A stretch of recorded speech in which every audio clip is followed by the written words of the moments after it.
The morning air was freezing cold when 12-year-old Daniel stepped out of his mother's old car. He looked up at the massive building in front of him and felt his stomach twist into knots. The Riverside Academy of Music stood there like a castle, with its tall windows and stone walls that seemed to touch the sky. This was nothing like his neighborhood, nothing like the small apartment where he lived with his mom. His mother squeezed his hand. She had taken the day off from her job at the garment factory, which meant losing money they desperately needed, but she wouldn't miss this for anything. Her eyes were tired from working late nights, but they shined with hope as she looked at her son. "You can do this," she whispered in her accented English. "Your father would be so proud." Daniel nodded, but he wasn't so sure. His worn-out sneakers squeaked against the polished marble floor as they walked inside. Everything here screamed money and privilege. Crystal chandeliers hung from the ceiling. Oil paintings of famous musicians lined the walls. And the other kids waiting for their auditions? They looked like they belonged in a magazine. A girl around his age sat nearby wearing what looked like an expensive black dress. Her parents were with her, both dressed in fancy suits. They were discussing her performance like business executives planning a meeting. Another boy, probably 14, was doing warm-up exercises with his hands, his fingers moving in practice patterns. His leather music folder probably cost more than Daniel's keyboard. Daniel looked down at his own clothes. His shirt was clean but had been washed so many times the collar was slightly frayed. His pants were a bit short, showing his ankles. His mother had done her best, but there was only so much she could do on a factory worker's salary. "Number 47, a woman called out, checking her clipboard. That was him. Daniel's heart started racing. His mother gave him an encouraging smile, but he could see the worry in her eyes too. They both knew this was a long shot. This academy only accepted the best of the best, and they were offering just 5 full scholarships this year. Hundreds of kids had applied. He walked toward the auditorium doors, his legs feeling shaky. As he got closer, he could hear piano music coming from inside. Someone was playing a complicated piece, their fingers flying across the keys with perfect precision. When that person finished, he heard polite applause and then some discussion he couldn't quite make out. The doors opened and a boy walked out, looking confident. His father patted him on the back, saying something about how well he did. Then it was Daniel's turn. The auditorium was huge. Rows and rows of red velvet seats stretched back into darkness. Down in front, near the stage, sat 3 judges behind a long table. The man in the middle was the one everyone whispered about, Director Richard Hayes.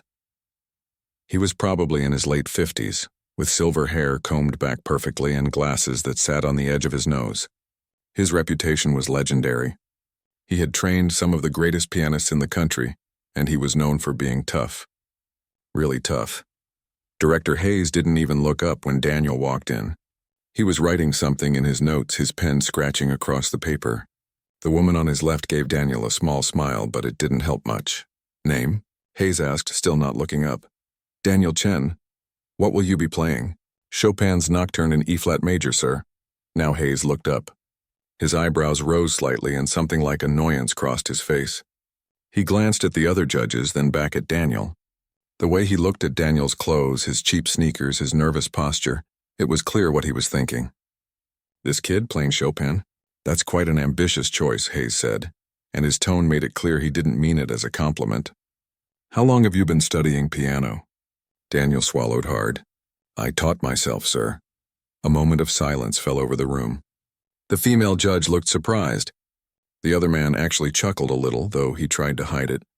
Hayes put down his pen and leaned back in his chair. "You taught yourself? No formal training? No instructor?" "No, sir. I learned from videos online and by listening to recordings." "I see." Hayes folded his hands on the table. He looked tired now, like this was all a waste of his time. "Son, Chopin's nocturnes require years of classical training. The technique alone takes most students years to develop. The interpretation, the dynamics, the emotional maturity needed.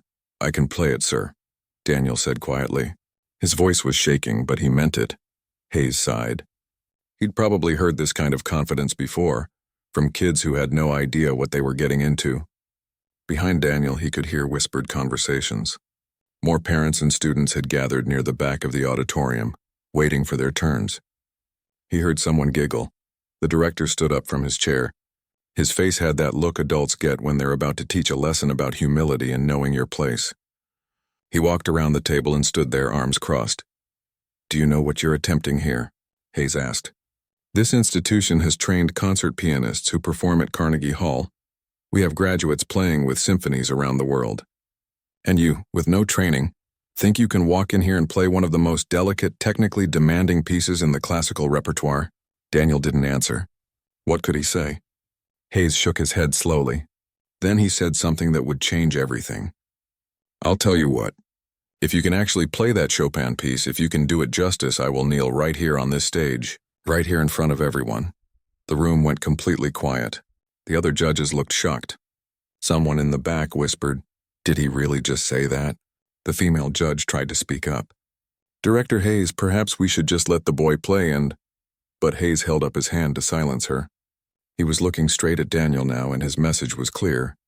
"You don't belong here. Go home. Don't embarrass yourself." Daniel felt something burning in his chest.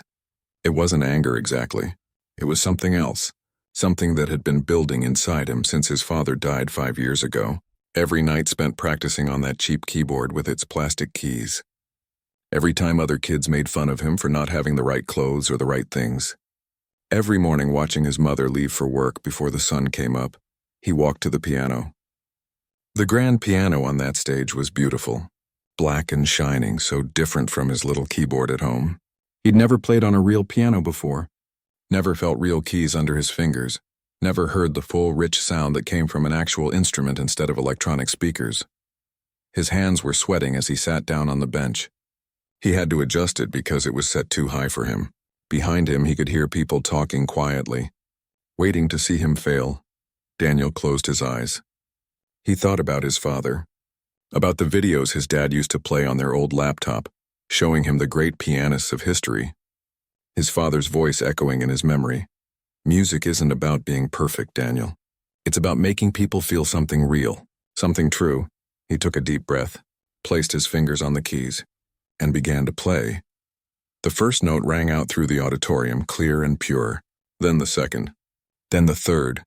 Daniel's fingers moved across the keys like they had done this 1,000 times before, even though this was his first time touching a real piano.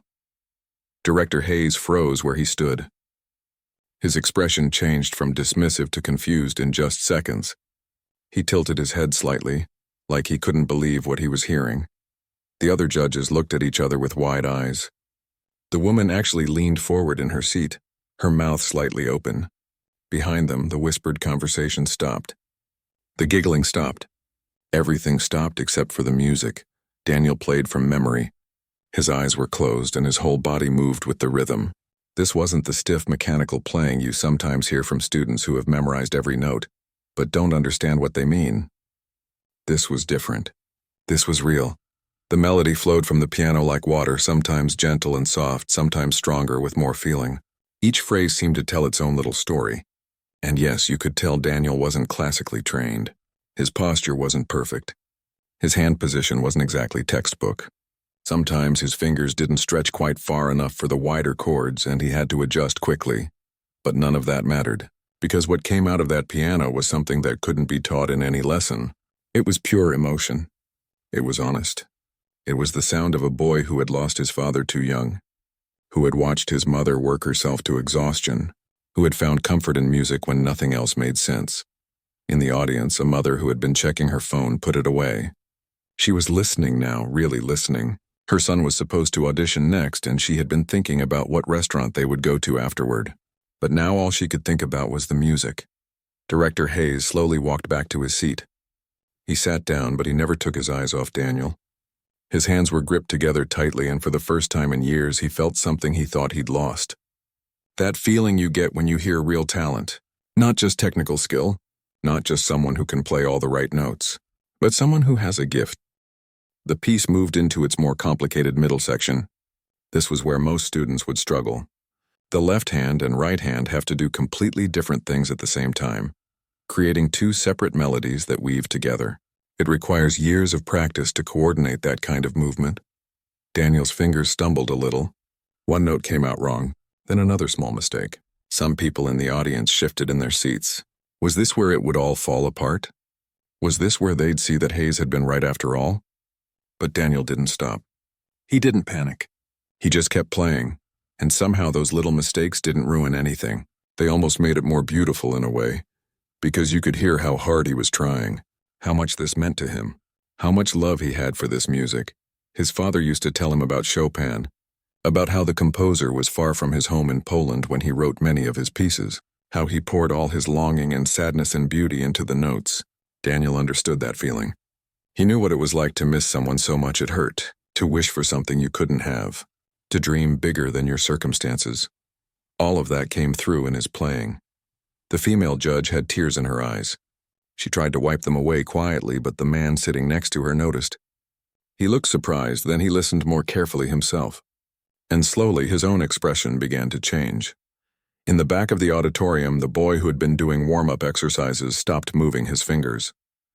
He was supposed to be thinking about his own audition, but he couldn't focus on anything except what he was hearing. His father whispered something to him, but the boy just shook his head. He was completely lost in Daniel's performance. The girl in the expensive black dress felt something strange happening inside her chest. She had played piano since she was 4 years old. She'd had the best teachers money could buy. She could play pieces 10 times more technically difficult than this nocturne. But listening to Daniel, she suddenly wondered if she'd ever really felt the music, or if she'd just been following instructions this whole time. Daniel's mother stood near the entrance, one hand covering her mouth. She had heard him practice at home countless times, hunched over that little keyboard in their cramped apartment. But hearing him on a real piano, in this beautiful space with all these people listening, it hit her differently. She thought about her husband, about how he used to talk about music like it was magic, about how he would have given anything to see this moment. The music began to soften, moving toward the ending. This was the most delicate part, where everything becomes quiet and gentle, like a whisper, like a lullaby, like saying goodbye to someone you love. Daniel's fingers touched the keys so lightly now, pulling out sounds that were barely there but somehow filled the entire room. His face was calm, peaceful. For these few minutes, nothing else existed. Not the fancy building, not his worn-out shoes, not the famous director who had mocked him. Just the music. The final notes faded away into silence. Daniel held his hands above the keys for a moment, like he wasn't quite ready to let go. Then slowly he lowered them to his lap and opened his eyes. Nobody moved. The silence stretched on and on. Daniel's heart started to race again. Had he messed up too badly? Were they upset? Should he apologize? Then Director Hayes stood up. His chair scraped against the floor, the sound too loud in the quiet room. Every eye turned to watch him. His face was pale, almost white. His hands were shaking slightly as he gripped the table. The female judge reached out like she wanted to stop him, but she didn't know what to say. The other man just stared. Hayes walked around the table again. His footsteps echoed through the auditorium. Step, step, step. Everyone watched, barely breathing. What was he going to do? Was he angry? Was he going to tell Daniel to leave? He climbed the stairs to the stage. Daniel turned on the piano bench to face him, confusion all over his face. The director walked across the stage, his expensive shoes clicking against the wood floor. When he reached Daniel, he stopped. For a long moment, the two of them just looked at each other. A 12-year-old boy in clothes that didn't quite fit, and a man who had spent 30 years training the world's best pianists. Then, Director Richard Hayes, the man who had never shown weakness to anyone, the man known for his pride and his impossible standards, the man who had made grown professionals cry with his criticism, did something no one had ever seen him do. He lowered himself down. First one knee, then the other. Right there on the stage, in front of everyone, he knelt before Daniel. The auditorium exploded. Gasps rang out from every corner. Someone shouted, "Oh my God!" The female judge put both hands over her mouth. Parents stood up to see better, not believing what they were witnessing. Students stared with their mouths hanging open. Daniel looked terrified. He didn't understand what was happening. He started to stand up like maybe he should help the director up, but Hayes held up one hand to stop him. "Don't," Hayes said, and his voice was rough with emotion. "Let me do this." Tears started running down Daniel's mother's face. She covered her face with both hands and sobbed, her shoulders shaking. 5 years of struggle. 5 years of wondering if she was doing right by her son. 5 years of guilt that she couldn't afford proper lessons for him. And now this. Hayes looked up at Daniel, and there were tears in his eyes too. "I've listened to thousands of young pianists," he said, loud enough for everyone to hear. "I've trained some of the finest musicians in this country. But I have never, in all my years, heard anyone play with the kind of truth you just showed us." He paused, wiping his eyes. "You made a promise to me, sir," Daniel said softly, confused. "But I made mistakes. I'm not as good as the others." Hayes shook his head. "Those weren't mistakes, son. That was honesty. That was real. And it's worth more than 1,000 perfect performances." The applause started then, slow at first, just a few people clapping, but it grew and grew until the entire auditorium was on their feet, clapping and cheering. Some people were crying. Others were shouting encouragement. The noise was almost as loud as the music had been, and through it all, Director Hayes stayed on his knees looking at the boy who had just changed everything. Director Hayes couldn't sleep that night. Or the night after. Or the one after that. Every time he closed his eyes, he heard that music again. Daniel's performance played over and over in his mind like a song stuck on repeat. He sat in his home office at 2 a.m, staring at the audition form Daniel had filled out. The handwriting was neat but childish. Under previous training, the boy had written simply, "None self-taught." Under current instructor, he had put, "YouTube videos and library recordings." Hayes had been harsh with students before. That was part of his reputation. But he had never mocked someone the way he mocked Daniel. Never made such a cruel promise just to put a child in their place.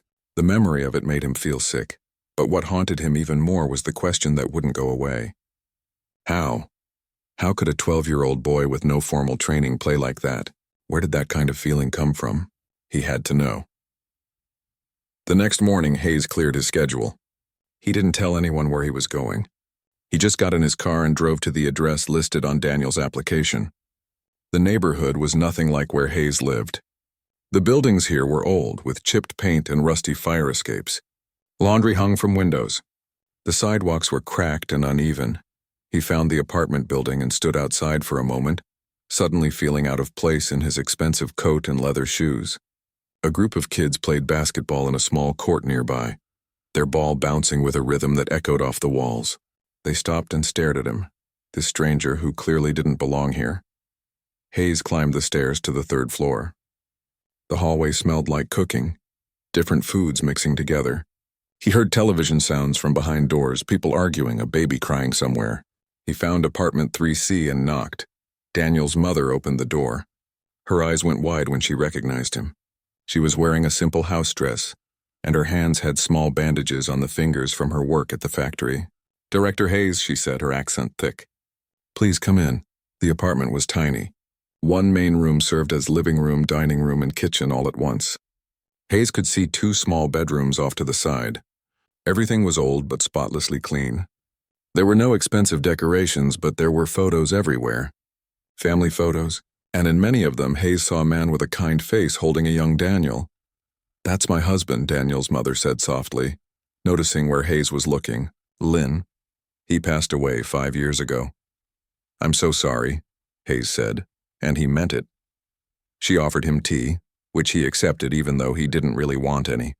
She seemed nervous, her hands shaking slightly as she poured the water. "Is Daniel in trouble? Did we do something wrong with the application?" No, Hayes said quickly. "Nothing like that. I needed to understand something. About your son." She sat down across from him at the small table. Through the thin walls, they could hear the neighbor's television. "What do you want to know? How did he learn to play like that?" Daniel's mother smiled, but it was a sad smile. His father. Lynn was pianist in China. Very talented. He could have been great, maybe. But when we came to America, everything was different. No one wanted Chinese pianist. No one cared about his music school certificates. So he worked construction. He worked so hard to give us good life. She got up and went to a small shelf, pulling down an old laptop that had seen better days. Lynn, he would play videos for Daniel. Great pianists. Chopin, Beethoven, Mozart. He'd tell Daniel stories about the composers, about their lives, about what they feeling when they write the music. Hayes watched as she opened the laptop. The screen flickered to life, slow and old. She showed him the YouTube history. Hundreds, maybe thousands of classical piano performances. Some videos had been watched dozens of times. After Lynn died, she continued, her voice breaking a little. Daniel was so sad, so quiet, he stopped talking much, stopped playing with other kids. Then one day I find him watching his father's favorite videos, just sitting here watching and crying. She wiped her eyes with the back of her hand. I didn't have money for piano lessons. I didn't have money for real piano, but I find keyboard at thrift store, $40. I save for 3 months. The keys, they plastic. They don't feel like real piano. But Daniel, he practiced every day, every single day after school, sometimes 4 or 5 hours. Hayes felt something tight in his chest. Did anyone help him? Any teacher at all? Library lady, Daniel's mother said. Mrs. Kim. She let Daniel use computer at library, give him headphones. Sometimes she find books about music for him, but no teacher, no lessons, just Daniel and his father's memory. She showed Hayes something else then, a stack of notebooks, maybe 20 of them, piled on a small desk in Daniel's room. Hayes opened one and saw pages filled with hand-drawn staff lines. Daniel had written out music by hand, note by note, trying to understand how the pieces worked. Some pages had questions written in the margins. Why does this part feel sad? How does he make it sound like water? In another notebook, Daniel had written something that made Hayes stop breathing for a moment. At the top of the page, in careful handwriting, Dad said music is like talking, but with feelings instead of words. I want to learn this language. I want to say things Dad never got to say. Hayes sat down heavily on Daniel's small bed. The room was barely big enough for the bed and the desk. There was a tiny keyboard in the corner, the kind you might give a young child to play with. The keys were worn smooth from use, some of the lettering rubbed off completely. He learned Chopin on that? Hayes asked, pointing at the keyboard. Daniel's mother nodded. He learned everything on that. He wear headphones so neighbors don't complain about noise. He practice same part over and over until his fingers hurt. Sometimes I tell him to stop, to rest, but he say he can't. He say the music needs to come out. Hayes picked up the small keyboard. It was so light, so cheap. The keys didn't even have proper weight to them. They were just plastic buttons that made electronic sounds. Learning on this and then playing a concert grand piano was like learning to drive on a bicycle and then being handed a race car. The audition, Hayes said quietly. That was his first time touching a real piano? Yes, she said. I was so scared. I thought maybe we should cancel. Maybe it's too different. But Daniel, he say he ready. He say he been waiting his whole life for real piano. Hayes looked at this woman, this mother who worked in a factory and gave everything she had so her son could chase an impossible dream. He thought about how easily he had dismissed Daniel, how he had looked at the boy's cheap clothes and assumed he had nothing to offer. Mrs. Chen, he said, standing up, your son has a gift, not just talent, something deeper than that. He has what we call musicality, the ability to make people feel something real through music. That can't be taught. You either have it or you don't. She looked at him with hopeful eyes, but also fear. The scholarship, I'm going to make sure he gets it, Hayes said firmly. But I have to be honest with you. It's going to be hard. Very hard. Daniel has to learn in 1 year what other students learned in 5 or 6 years. Music theory, sight reading, proper technique. Some of the faculty will doubt him. They'll think I made a mistake. Can he do it? She asked.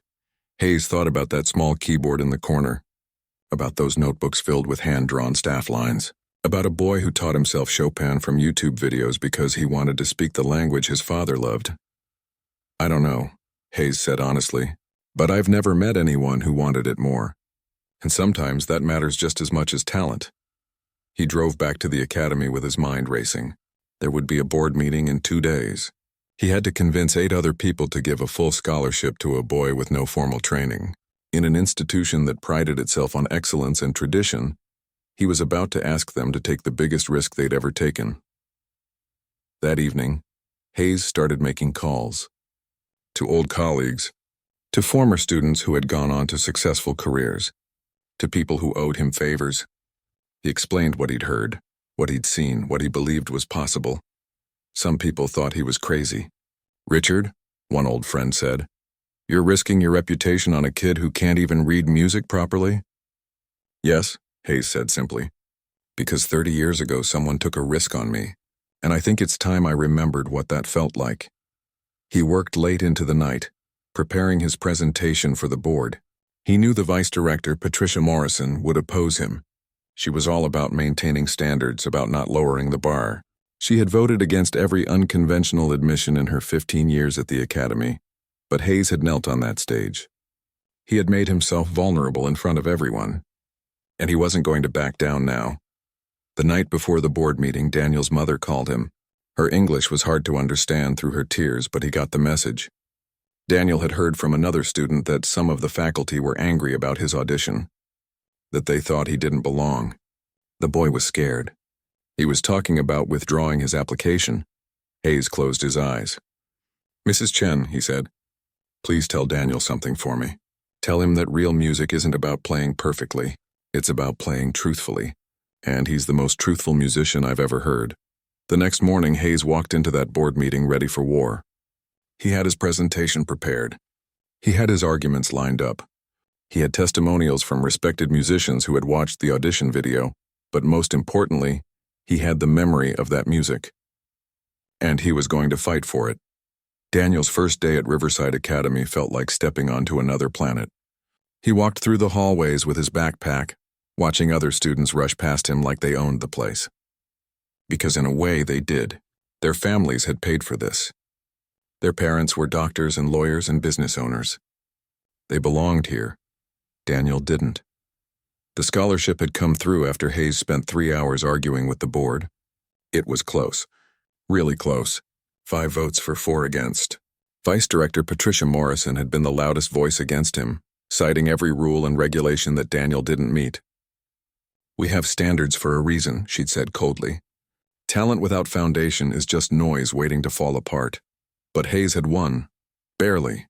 And now Daniel was here, standing in the hallway of the most prestigious music academy in the state, feeling more alone than ever. His first music theory class was a disaster. The teacher, Mr. Pearson, started talking about intervals and chord progressions like everyone already knew what he meant. Which they did. Everyone except Daniel. The other students scribbled notes quickly, nodding along. Daniel tried to write down everything, but half the words made no sense to him. "Daniel," Mr. Pearson called out suddenly, "can you identify this chord?" He played something on the piano at the front of the room. Daniel listened carefully. It sounded sad, kind of. Minor, maybe. He'd heard his father talk about major and minor keys before. Minor? He guessed. A few students snickered. Mr. Pearson sighed. "That's a diminished 7th chord. We covered this in the first week of last semester. Did you not receive the prerequisite materials?" Daniel's face burned hot. I'm sorry, sir. I don't know what that is." More laughter, not even hidden now. A girl in the front row turned to whisper to her friend, and they both looked at Daniel with expressions that made him want to disappear. After class, Mr. Pearson pulled him aside. "Look, I know Director Hayes believes in you, but you're very far behind. The other students have been training for years. You need to catch up fast or you won't survive here." Piano class was worse. Professor Anderson was known for being tough, but she was especially tough on Daniel. She watched his hands like a hawk, stopping him every few seconds. "Wrong. Fingering. Again. Your wrist is too high. Again. You're not counting properly. Again." The other students played through their pieces smoothly, while Daniel stumbled over exercises that were supposedly for beginners. Everything felt wrong. The way he curved his fingers, the way he sat, even the way he breathed. Every habit he'd developed teaching himself was apparently incorrect. "Your self-taught technique is going to hold you back," Professor Anderson said after class one day. "We need to break down everything you know and rebuild it properly. It's going to be painful." She wasn't kidding. Daniel practiced until his fingers ached, then until they hurt, then until they felt like they were on fire. He stayed after school every day, going through boring finger exercises over and over while other students played beautiful pieces. The practice rooms had windows, and sometimes he'd see other students walking past, looking in at him like he was some kind of zoo animal. The worst part was sight reading class. Every week, students had to play a new piece they'd never seen before, right there in front of everyone. Daniel could barely get through the first few measures while others zipped through entire pages. His face would turn red as he fumbled over notes, and he could feel everyone's eyes on him, judging him, wondering why he was even there. Maybe he just got lucky at the audition, he heard someone say in the hallway one day. He wasn't supposed to hear it, but the acoustics in the building carried sounds in weird ways. Yeah, beginner's luck. He doesn't belong here. Daniel started eating lunch alone in an empty practice room. It was easier than sitting in the cafeteria where groups of friends talked about music camps and summer programs and private instructors he'd never heard of. They spoke a language he was still learning, and their conversations made him feel stupid. His mother noticed he wasn't himself anymore. He came home exhausted every day and went straight to his room to practice more. He barely ate dinner. He stopped smiling. "Daniel," she said one evening, sitting on his bed while he practiced, "are you okay?" "I'm fine," he lied. "You don't seem fine." "You seem—" I said I'm fine. He didn't mean to snap at her. The words just came out sharp and angry. His mother's face fell and Daniel immediately felt terrible. "I'm sorry. I'm so tired, Mom." She put her hand on his shoulder. "Maybe this school it's too much. Maybe we can find different place. Somewhere not so hard." "No," Daniel said quickly. "I can do this. I have to do this." But he wasn't sure he believed it anymore. 3 months into the semester, Vice Director Morrison started sitting in on Daniel's classes. She'd come in with a clipboard, writing things down while he played. Her face never showed any emotion, just that cold, calculating look. She was building a case against him. Everyone knew it. One day she assigned him a piece by Bach, one of the more difficult ones, way beyond what other students his level were playing. "Let's see what you can really do," she said with a thin smile. Daniel worked on it for 2 weeks straight. His fingers tripped over the fast passages. The counterpoint, where two melodies happen at the same time, made his brain hurt trying to keep them separate. He practiced until midnight every night, then got up early to practice more before school. When the day came to perform it, he was shaking. Morrison sat in the front row with her clipboard. Professor Anderson watched with her arms crossed. Even Hayes was there, standing in the back, looking worried. Daniel started playing. For the first minute, he thought maybe he could do it. But then came the hard part, where his left hand and right hand had to do completely different rhythms. His fingers tangled. He hit wrong notes. He lost his place and had to start that section again and again. By the end, he was sweating. His hands were cramping and he could barely finish. The silence afterward was crushing. Morrison wrote something on her clipboard with a look of satisfaction. Professor Anderson just shook her head. Other students wouldn't meet his eyes. That night, Daniel lay in bed staring at the ceiling. His hands hurt. His head hurt. His heart hurt. He thought about his father, about how proud he'd been of his musical dreams. But maybe dreams weren't enough. Maybe Morrison was right. Maybe talent without proper foundation really was just noise. The next morning, he didn't want to get up. His mother had to call him 3 times before he finally dragged himself out of bed. On the bus to school, he made a decision. He was going to talk to Hayes. He was going to withdraw. It was over. He found the director's office during lunch. His hand hesitated on the doorknob. Once he opened this door and said the words, there was no taking them back. His father's dream would die. His mother's sacrifices would be for nothing. But he couldn't keep failing like this. He couldn't keep being the kid everyone laughed at. He opened the door. Hayes looked up from his desk. One look at Daniel's face told him everything. "Sit down," he said quietly. Daniel sat. The words were right there, ready to come out. "I can't do this anymore. I want to quit. I'm sorry I let you down." But before he could speak, Hayes pushed a folder across the desk. "Do you know what this is?" Hayes asked. Daniel shook his head. "Scholarship offers. 3 of them. From conservatories that saw your audition video. They want you, Daniel." "They see what I see, but I'm failing," Daniel whispered. "I can't sight read. I can't do the theory. I don't know anything." Hayes leaned forward. "You're not failing. You're learning. There's a difference. Do you know how long it took the other students to learn what they know? 6 years. 7. 8. You're trying to learn it all in 6 months. Of course it's hard. Morrison hates me. She wants me gone." "Morrison is afraid," Hayes said. "She's afraid because you challenge everything she believes about how music education should work. You're proof that passion and heart matter just as much as technique, maybe more." Daniel looked down at his hands. They had small calluses now from all the practicing. "I don't know if I can keep going." Hayes was quiet for a long moment. Then he said something Daniel would never forget. "That day you auditioned, you played with mistakes. You know what I heard in those mistakes? I heard someone trying. I heard someone who cared so much that every wrong note hurt them. Perfect playing is impressive, Daniel. But playing that comes from your soul? That changes people. He stood up and walked to the window. I'm not going to lie to you. This path is harder for you than it is for anyone else here. They started with advantages you'll never have, but you have something they don't. You have a reason. You play for your father. You play for your mother. You play because music is the language of everything you can't say out loud. That's rare. That's precious. And I won't let you throw it away because Patricia Morrison wants to prove a point. Daniel felt tears burning his eyes. He tried to blink them back, but they came anyway. What if I'm not good enough? Hayes turned to look at him. What if you are? What if you stop measuring yourself against everyone else and just focus on being better than you were yesterday? Not perfect. Just better. There was a knock on the door. Professor Anderson stepped in. She looked surprised to see Daniel there. Director Hayes, I need to... Oh, sorry, I can come back. No, stay, Hayes said. I want you to tell Daniel something. Tell him what you told me last week. Professor Anderson looked uncomfortable. She glanced at Daniel, then back at Hayes. I told you that despite his technical difficulties, he has exceptional musical intuition, that his phrasing and emotional interpretation are beyond his years. Daniel stared at her. She'd never said anything like that to him. Only corrections. Only criticism. Tell him why you're so hard on him, Hayes pressed. She sighed. Because I don't want you to waste your gift with bad habits.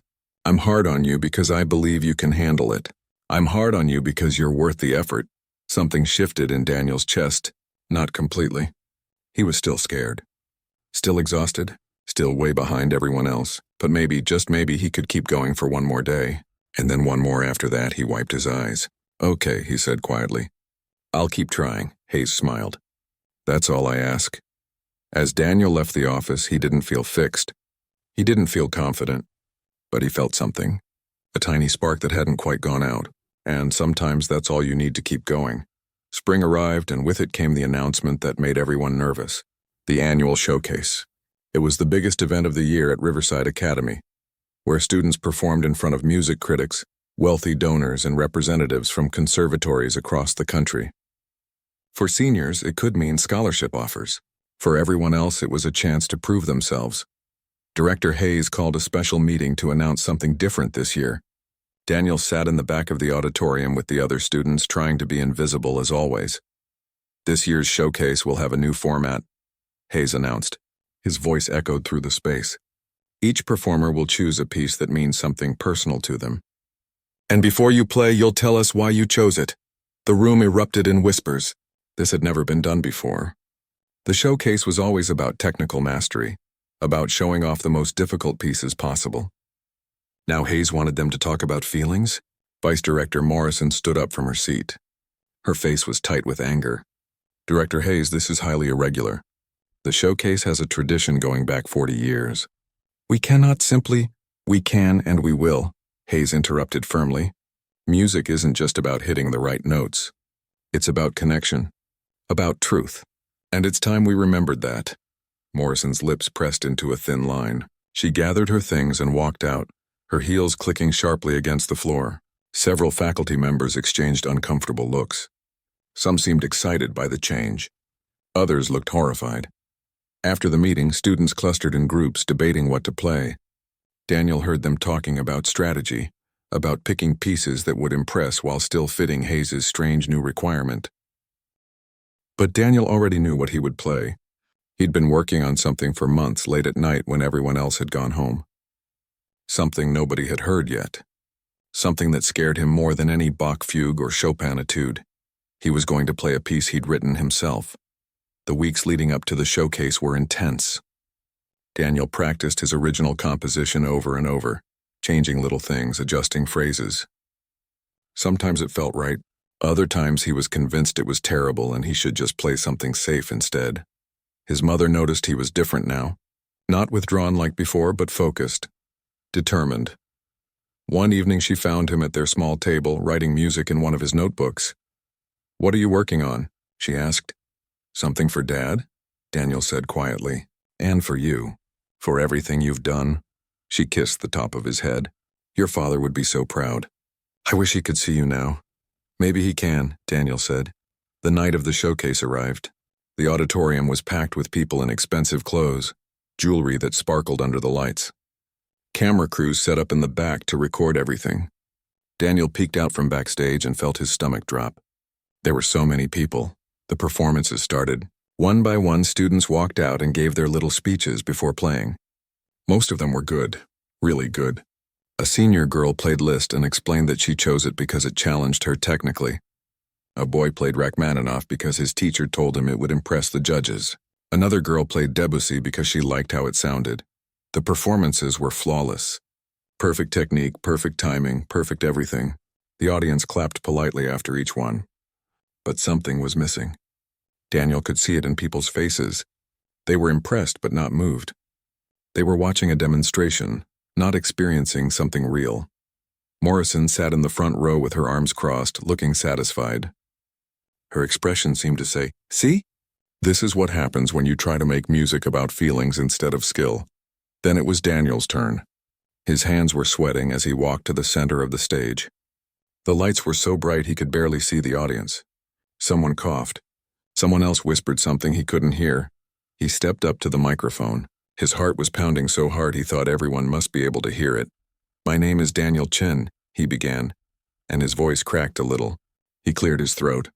"I'm going to play something I wrote myself. I know that's different. Maybe not what people expect at a showcase like this." He could see Morrison shaking her head slightly. Some audience members looked confused. Original compositions weren't usually performed at student showcases. It was considered too risky. "I wrote this piece for my father," Daniel continued, his voice getting stronger. "He was a pianist in China. He loved music more than anything. But when we came to America, he had to give up his dreams to take care of us. He worked construction. He came home every day tired and sore, but he would still play videos of great pianists for me. He would tell me that music isn't about playing notes perfectly. It's about making people feel something true." The auditorium was completely silent now. People leaned forward in their seats. "My dad died 5 years ago. I never got to play for him on a real piano. I never got to show him what his stories and his love of music gave me. So this piece, it's called The Dream He Gave Me. It's about his hopes, my mom's sacrifices, and everything I wish I could say but don't have words for." Daniel walked to the piano and sat down. He could see Hayes in the wings, nodding encouragement. He could see his mother in the third row, tears already running down her face. He took a deep breath and began to play. The piece started soft and gentle like a memory. It had melodies that sounded a little bit Chinese, like the folk songs his father used to hum, mixed with classical Western harmonies. The left hand played a steady rhythm that sounded like footsteps, like someone walking to work before dawn. The right hand sang above it, full of longing and hope. As he played, Daniel wasn't thinking about technique anymore. He wasn't thinking about Morrison or the judges or getting into a good conservatory. He was thinking about his father's hands, scarred from construction work, still finding the energy to show him videos of Chopin. He was thinking about his mother's fingers pricked by sewing needles, counting out money for that cheap keyboard. He was thinking about every moment of doubt, every time he wanted to quit, every person who said he didn't belong, and he put all of it into the music. The piece moved through different sections. A part that sounded like struggle, where the notes clashed and fought against each other. A part that sounded like grief, where the melody broke apart into fragments, and then slowly, it began to build into something else, something that sounded like determination, like refusing to give up, like love that's stronger than any obstacle. In the audience, something was happening. People weren't sitting back politely anymore. They were leaning forward, their faces changed. The girl who had played Liszt had tears in her eyes. A man in an expensive suit pulled out a handkerchief to wipe his face. Even some of the faculty members looked affected. Morrison's arms weren't crossed anymore. She sat very still, her eyes fixed on Daniel, and her expression wasn't cold now. It was something else, something softer. The music built to a climax, all the themes coming together in a rush of emotion. Then it began to soften again, ending where it started with that gentle melody. But it was different now somehow, changed by everything that had happened in between. The final notes faded away into silence, and Daniel lifted his hands from the keys. Nobody moved. The silence stretched on and on. Daniel's heart sank. Had he made a mistake? Was it too personal, too raw? Had he embarrassed himself? Then someone started clapping. Slow at first. Daniel looked up and saw it was the man with the handkerchief. Then someone else joined in. And someone else. And suddenly the entire auditorium was on its feet applauding. But it wasn't the polite clapping from before. This was different. People were shouting. Some were crying openly. Daniel stood up from the piano bench, overwhelmed. His mother was sobbing in her seat, her hands over her mouth. Hayes was clapping so hard his hands must have hurt, his face beaming with pride. And then Daniel saw something he never expected. Vice Director Morrison stood up. She walked toward the stage, and for a terrible moment, Daniel thought she was going to say something cruel, tell him he'd violated the rules somehow, tell him original compositions weren't allowed. But she didn't. She climbed the stairs to the stage, and when she reached Daniel, she did something nobody had ever seen her do. She hugged him, right there in front of everyone. This stern woman who never showed emotion wrapped her arms around a 12-year-old boy and whispered in his ear, "I'm sorry. I was wrong about you." That was the most honest music I've ever heard. When she pulled back, there were tears on her face. She turned to the audience and said loudly, "This is what music is supposed to be. This is why we teach. Not for perfection. For truth." The applause grew even louder. A famous pianist in the audience stood up and shouted, "Brilliant! Absolutely brilliant." Several conservatory representatives were already making notes, clearly wanting to talk to Daniel afterward. Later that night, after the showcase ended and the crowds dispersed, Daniel found Hayes in the empty auditorium. The director was sitting in the front row just staring at the stage. "Thank you," Daniel said simply. Hayes turned to look at him. For what? For kneeling that day. For believing in me when nobody else did. For not giving up on me even when I wanted to give up on myself. Hayes smiled. "You know what I learned from you, Daniel? I'd forgotten why I fell in love with music in the first place. I'd been so focused on technique and tradition that I'd lost sight of what really matters. You reminded me. You reminded all of us." 5 years later, Daniel stood backstage at Carnegie Hall. He was 17 now, taller, but still with that same gentle expression. Tonight he would perform as the youngest featured soloist in the venue's season. The program included Chopin, of course, but also his own compositions, pieces that told stories about his family, his journey, his father's dreams. His mother sat in the front row, wearing a beautiful dress. Not one she'd made herself this time, but one Daniel had bought for her with money from his performances and competition prizes. Next to her sat Director Hayes, now retired, and beside him, Vice Director Morrison, who had become one of Daniel's biggest supporters. As Daniel walked onto the stage and the audience applauded, he thought about that scared 12-year-old boy who almost quit, who thought he didn't belong, who believed the people who said talent without foundation was just noise. He sat at the piano and looked out at the sea of faces. Then he closed his eyes and began to play, letting the music say everything words never could. Because in the end, that's what music is. Not about being perfect, not about having the best training or the fanciest teachers or coming from the right family. It's about being brave enough to share something true, something real, something that comes from a place deeper than technique could ever reach. And sometimes when you're brave enough to do that, you change not just your own life, but the lives of everyone who hears you. You remind them why music matters, why beauty matters, why dreams, no matter how impossible they seem, are always worth fighting for.